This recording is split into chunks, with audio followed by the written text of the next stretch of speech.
नमस्कार दोस्तों, स्वागत है आपका डेली न्यूज़ एनालिसिस में। This video series is presented to you by ethic IAS. इस वीडियो सीरीज़ में हम आपके लिए लेकर आए हैं करंट अफेयर्स जो आपके यूपीएससी और स्टेट एग्जामिनेशंस के लिए बेनिफिशियल रहेंगे। आज है 1 सितंबर 2022 और जिन न्यूज़ का आज हम एनालिसिस करने वाले हैं वो है 3 न्यूज़। सबसे पहली है आपकी स्पेशल मैरिज एक्ट से संबंधित जो जीएस के सेकेंड पेपर को टारगेट करती है।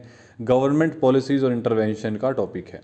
सेकंड हम पढ़ेंगे आज सरपंच प्रॉक्सीज के बारे में जो पंजाब में बैन कर दी गई हैं, जो हमारे जीएस के फर्स्ट पेपर और जीएस के सेकंड पेपर दोनों को टारगेट करती है और ये हमारे सोसाइटी और गवर्नेंस के टॉपिकों से संबंधित है। थर्ड हम पढ़ेंगे जोम्बी आइस के बारे में, जीएस के फर्स्ट पेपर को टारगेट करते हुए ज्योग्राफी के टॉपिक है और हमारे स्पेशल प्रीलिम्स के एग्ज़ाम को टारगेट करती है। वीडियो में आगे बढ़ने से पहले मैं आपसे रिक्वेस्ट करूंगा कि आप इस चैनल को सब्सक्राइब कीजिए, बेल आइकन ज़रूर दबाइए ताकि जैसे ही वीडियो ऑनलाइन आती है आपको नोटिफिकेशन मिल सके और आप अपने करंट अफेयर सेक्शन को कंप्लीट कर सकें। पहले न्यूज़ के बारे में बात करते हैं तो देखिए, अभी सुप्रीम कोर्ट में एक रिट डाली गई है जिसके अंदर स्पेशल मैरिज एक्ट जो 1954 है उसको चैलेंज किया गया है। उसको चैलेंज किया गया है इस बिहाफ पर कि इसके अंदर शादी करने से 30 दिन पहले आपको एक नोटिस डिक्लेयर करना पड़ता है कि आप 30 दिन बाद शादी करने वाले हैं। और ये आता है आपका स्पेशल मैरिज एक्ट 1954 के अंदर। अब इसके अंदर जिन्होंने ये रिट डाली है उनका क्या कहना है? उनका कहना है कि सबसे पहले तो इसके अंदर हमारे जो अधिकार हैं उनका उल्लंघन होता है जो आर्टिकल 21 में दिए गए हैं। ये कहते हैं कि आर्टिकल 21 के तहत हमारा जो राइट टू प्राइवेसी है उसको वॉयलेट किया जा रहा है अंडर दिस एक्ट। और आर्टिकल 14 के अंदर जो हमें इक्वलिटी के राइट्स दिए गए हैं वो भी वॉयलेट किए जा रहे हैं due to this marriage act.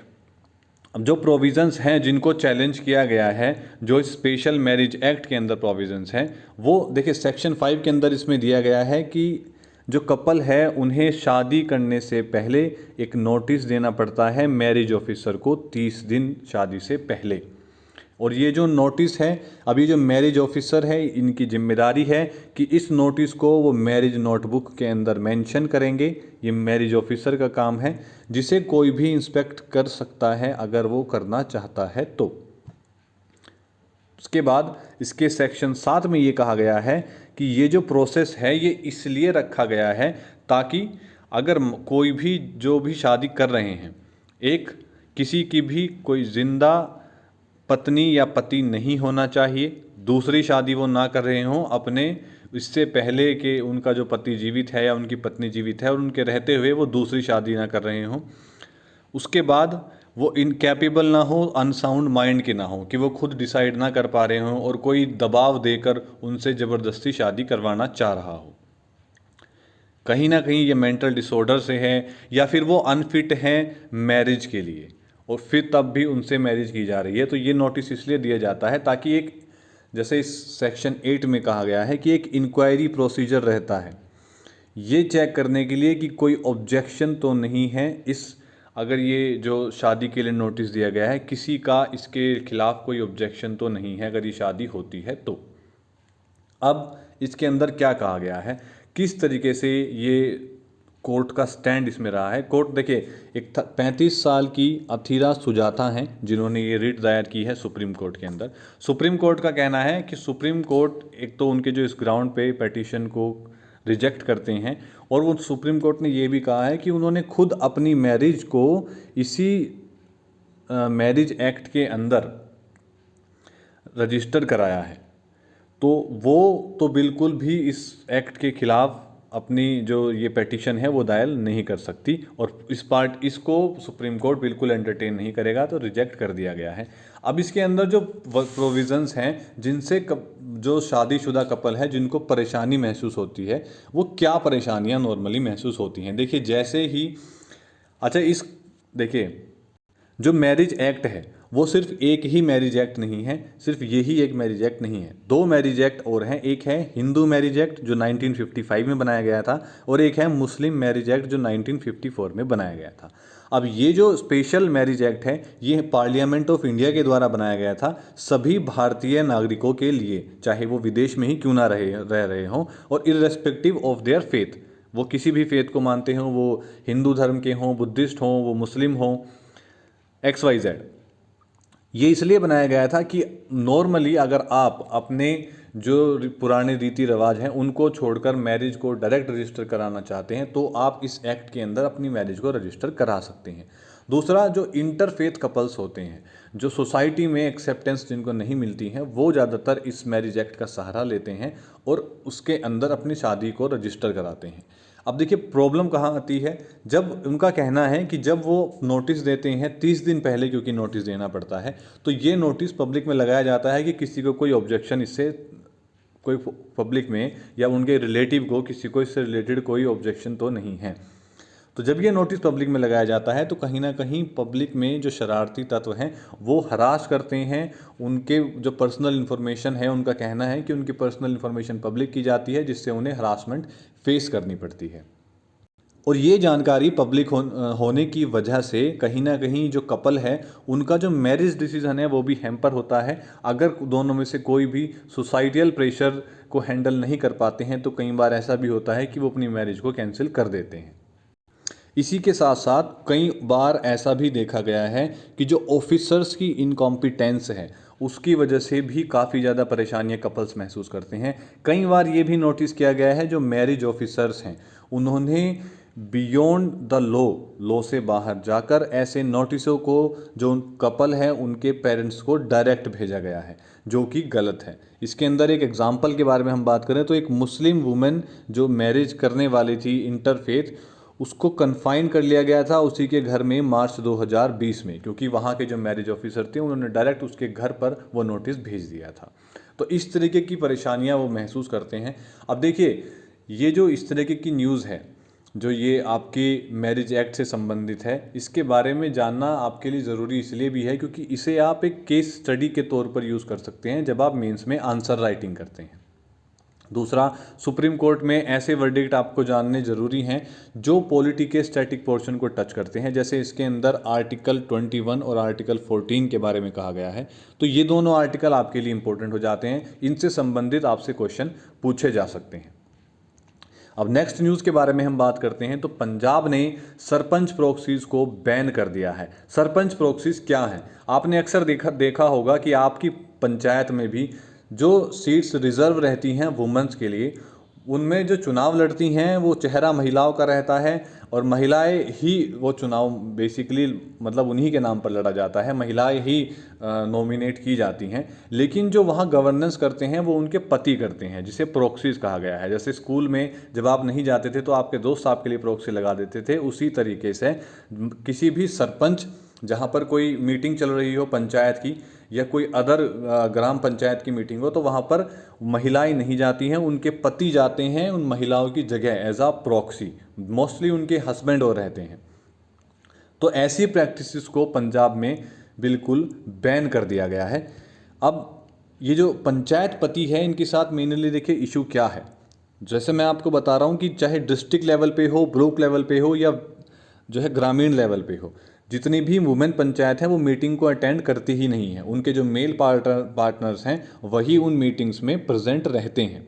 और ये एक सोशल टैबू बना हुआ है कि जो महिलाएं हैं वो फैमिली की रिस्पॉन्सिबिलिटी ही संभालती हैं और ट्रेडिशनली यही होता आया है, तो उन्हें जो है पब्लिक में या इस तरीके से बोलने की आज़ादी नहीं है, जो टूट नहीं पा रहा है। कहीं ना कहीं देखिए पंजाब 50% का रिजर्वेशन उन्होंने पंचायत राज इंस्टीट्यूशन के अंदर महिलाओं के लिए रखा है सिर्फ, लेकिन ये किसी भी तरीके से फॉलो होता नज़र नहीं आ रहा है। क्योंकि अगर महिलाएं अपने एक ओहदे पर होते हुए भी उसका इस्तेमाल नहीं कर पाती हैं तो ये एक बहुत मुख्य समस्या बन जाती है। एक स्टडी के अनुसार एक अध्ययन हुआ है जिसमें ये कहा गया है कि लगभग 80% ऑफ वुमेन सरपंच जो हैं उनका प्रॉक्सी सरपंच आज हैं। मतलब लगभग 80% महिलाएं ऐसी हैं जिनकी जगह उनके प्रॉक्सी, उनके या तो पति जाते हैं या उनके परिवार में से कोई उन मीटिंग्स को अटेंड करता है, वो अटेंड नहीं करती हैं। देखिए बेनिफिट क्या है जो वुमेन का रिजर्वेशन पंचायत के अंदर किया गया है, उसका बेनिफिट होता क्या है। कई बार देखा गया है जहां फीमेल लीडर्स एक्टिव हैं विलेजेस में, वहां पर महिलाओं का जो पार्टिसिपेशन है और उनका जो रेस्पॉन्स है वो काफ़ी बेहतर रहता है बजाय उन जगह के जहां पर फीमेल लीडर्स नहीं हैं। और वहां की जो फीमेल जो पार्टिसिपेशन होता है और उनका जो रेस्पॉन्स मिलता है उससे काफ़ी मदद मिलती है फीमेल पॉलिसीज़ को बढ़ाने में और उन्हें बनाने में। और ये नोटिस किया गया है, आप देखिए जैसे 2010 में एक स्टडी पब्लिश की गई थी बाय इंडियन पब्लिक फोरम, और जिसे ऑर्गेनाइज किया था national council of applied economic research ने। इसमें यह कहा गया था कि जो फीमेल लीडर्स हैं एक्सपीरियंस्ड इंक्रीज फीमेल पार्टिसिपेशन, वो जहाँ भी ये लीडर्स हैं वो उनका रिस्पॉन्स अच्छा रहता है, फैमिली पॉलिसीज़ के कंसर्न में उनका रिस्पॉन्स मिलता है। अब इस तरीके की न्यूज़ में आपके लिए इंपॉर्टेंट हो जाता है इंडियन पॉलिसी फोरम के बारे में पढ़ना, आपका NCAER के बारे में पढ़ना और पंचायत के बारे में ये जानना कि इसके अंदर कब किस तरीके से चीज़ें ऑर्गेनाइज की गई हैं। अब जैसे हाल फिलहाल में डाउन टू अर्थ में भी इसके संबंध में एक बेहद अच्छा लेख छपा था जिसमें प्रॉक्सी रीडिंग के बारे में बात की गई थी। इस तरह के मुद्दे आपके GS के साथ साथ एस्से राइटिंग के लिए भी इम्पोर्टेंट हो जाते हैं, जहां महिलाएं समाज गवर्नेंस जैसे विषयों के साथ साथ एथिक्स से भी जोड़कर आप लिख सकते हैं, समझ सकते हैं कि आपको मेंस में अच्छे नंबर दिलाने में ये मददगार साबित हो सकते हैं, क्योंकि कहीं ना कहीं वुमेन्स से संबंधित आर्टिकल्स मेंस में आते ही आते हैं। अब हम अपनी तीसरी न्यूज़ के बारे में बात करते हैं, तो ये ज़ोंबी आइस के बारे में है। अब ये न्यूज़ में इसका न्यूज़ में रहने का कारण क्या है? देखिए, जो हमारा ग्रीनलैंड का जो आइस शीट है, जो वहाँ पर आर्कटिक ओशन पर हमारी जो आइस जमा है, अभी हमारे साइंटिस्टों का कहना है कि वो लगभग 27 सेंटीमीटर 10.6 इंच का सी लेवल बढ़ा सकती है, क्योंकि ये जो ज़ोंबी आइस है ये बहुत तेज़ी से पिघलती जा रही है। अभी ज़ोंबी आइस क्या है? ज़ोंबी आइस उस आइस को कहा गया है, उस बर्फ़ को कहा गया है जो काफ़ी लंबे समय से जमा है। ये कोई फ्रेश स्नो नहीं है जो अभी कुछ समय पहले स्नो पड़ी है, ये वो स्नो नहीं है जो पिघल रही है। ये काफ़ी लंबे समय से वहाँ जमा हो रखी है और अब ये धीरे धीरे पिघलती जा रही है। क्योंकि देखिए, नॉर्मली होता था जो फ्रेश स्नो रहती थी वो पिघलती थी तो उसके एक वाटर फ्लो बना रहता था, लेकिन अब जब ज़ोंबी आइस पिघल रही है तो ये एक सीरियस कंसर्न बन गया है पूरी दुनिया के लिए। और ये जो आइस है ये इतनी तेज़ी से पिघल रही है कि इसका जो सी लेवल है वो ये बहुत तेज़ी तक बढ़ता जा रहा है। अभी जैसे देखिए, इसके अंदर कहा गया है कि ये 10.6 इंचेस तक सी लेवल को बढ़ा सकती है, मतलब 27 सेंटीमीटर। 2020 में एक स्टडी हुई थी जिसमें कहा गया था कि ये लगभग 6 से 10 सेंटीमीटर लगभग 6 से 10 सेंटीमीटर तक आपकी जो हाइट है 6 से 10 इंचेस की बढ़ा सकती है, ये अनुमान लगाया गया था। लेकिन इसमें ये 10 से भी बढ़कर आई है और ऐसा हो सकता है कि आने वाले 1-2 साल में ये और भी ज़्यादा बढ़ जाए, जो कि एक बहुत सीरियस कंसर्न है अंडर ग्लोबल वार्मिंग। समुद्री तट पर लगभग दुनिया के 10 बड़े शहर ऐसे हैं जो समुद्री तट पर बसे हैं, उनमें से 8 ऐसे हैं जिन पर ये जो सी लेवल बढ़ रहा है उससे बाढ़ का खतरा बढ़ जाता है, बड़ी बड़ी टाइस से होने वाला नुकसान बढ़ जाता है। जो स्टॉर्म्स आती हैं ज़्यादा फ्रीक्वेंट समुद्र के अंदर चलती रहती हैं, उनका सबसे ज़्यादा इम्पैक्ट उन्हीं पर होगा। और ये जो पानी है, ये जो समुद्र की लहरें हैं, ये मेन इनलैंड तक शहरों के अंदर तक जा सकती हैं, जिससे उनके लोकल इकोनॉमी और इंफ्रास्ट्रक्चर को काफ़ी ज़्यादा नुकसान हो सकता है।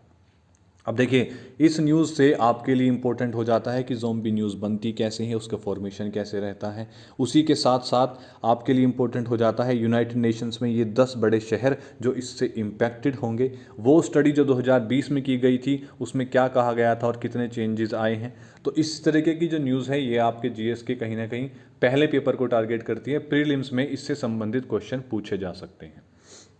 So that's all for today. अगर वीडियो आपको पसंद आई है तो वीडियो को लाइक कीजिए, शेयर कीजिए, चैनल को सब्सक्राइब कीजिए और बेल आइकन दबाना मत भूलिएगा। Thank you.